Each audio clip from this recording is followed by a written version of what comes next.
formed Bond Resources and went on the Canadian Stock Exchange once we had done a deal, if you will, for the property and the mineral rights for an old historic mine site near Elk City, Idaho, probably in the central part of the state.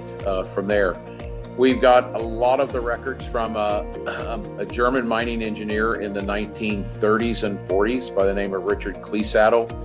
That's what we're working off, and so far everything that we have found, surveyed, and sampled have basically hit right on the mark of where Mr. Kleesaddle had said things would be. So we followed up. We did some initial sampling on the outside of the workings this summer, and then we decided to go ahead and drive the access tunnel on the number 4 level, parallel to the old number 4 access tunnel. It was just too dangerous to try and rehab to get to the old workings where we are now. So the update really is from the crews safely and successfully drove about 825 feet to the vein, to the crosscut on the 4,225 foot level. It was right where Mr. Kleesaddle said it would be on the old maps from there, both in elevation, width. And when we broke into the old workings, it was really amazing. I mean, you're looking back almost 100 years. The timber is standing up within those old workings as well. They were precision cut all the way through. The sideboards on the rib were tight. That came in, and again, it just gave us more confidence to do the next step that we're going to talk about here today, to go forward with that. When folks put in that type of time and effort, it wasn't sloppily done, and it just gives us more confidence that the information that we're about to find out the next step of whether how accurate that it may be. When we started breaking in about every 100 feet, it was only 40 feet to drive into the old workings. From there, we encountered a lot of water.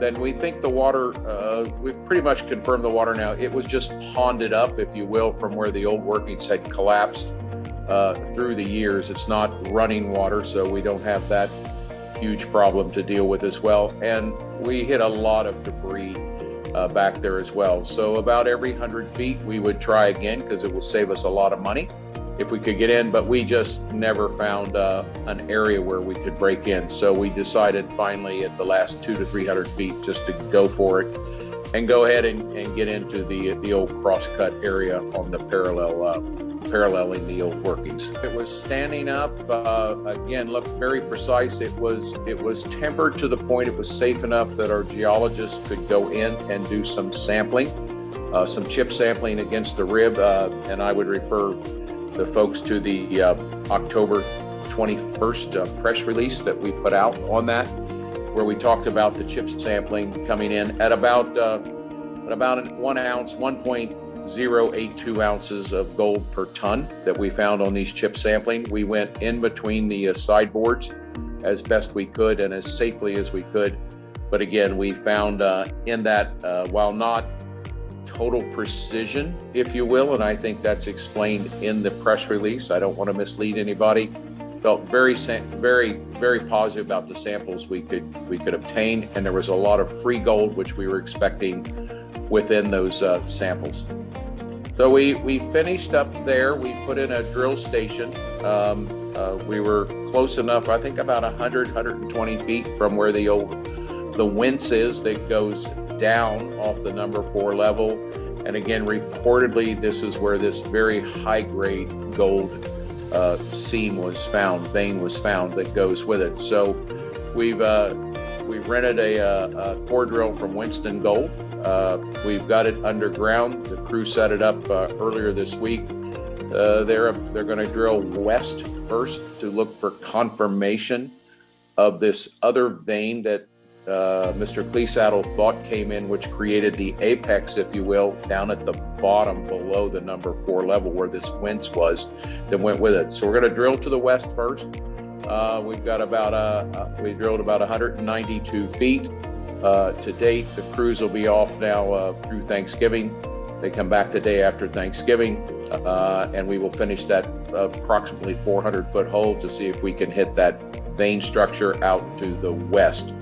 If we're successful there, we'll put one more hole in for confirmation. Then we're going to turn that drill around.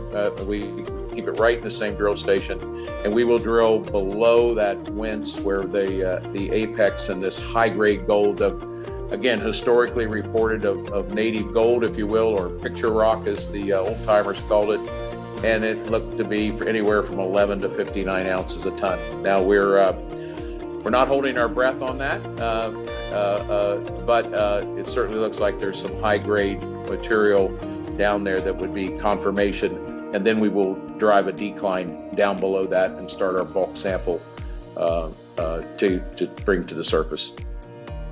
So I think after Thanksgiving in early December, let's say mid-December, what you can, I think what the investors can look for are press releases on the results of the 4 drill hole program that we've put in from there.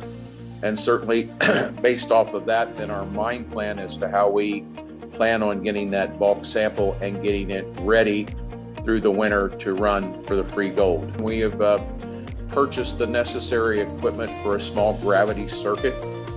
Crusher, roll crushers, and gravity concentrators that we can really start doing a pilot plant test together, and we can do that through the winter as well. We've got a small temporary structure that we're erecting as we speak, and we will be able to sample and run and look at the metallurgy and how much of this is free gold versus sulfide contained gold that needs to go through another different process with flotation. So hopefully the winter's not too severe, and we can do that. I'm sure we won't be able to get work every day, particularly on the pilot plant, but certainly we plow a lot of snow. If we can get the guys underground, obviously they can work underground all winter, but it is a little bit of a slow go. And again, from a safety perspective, there are snow days that we just can't get the crews into the mine, and we respect that and put them onto other tasks.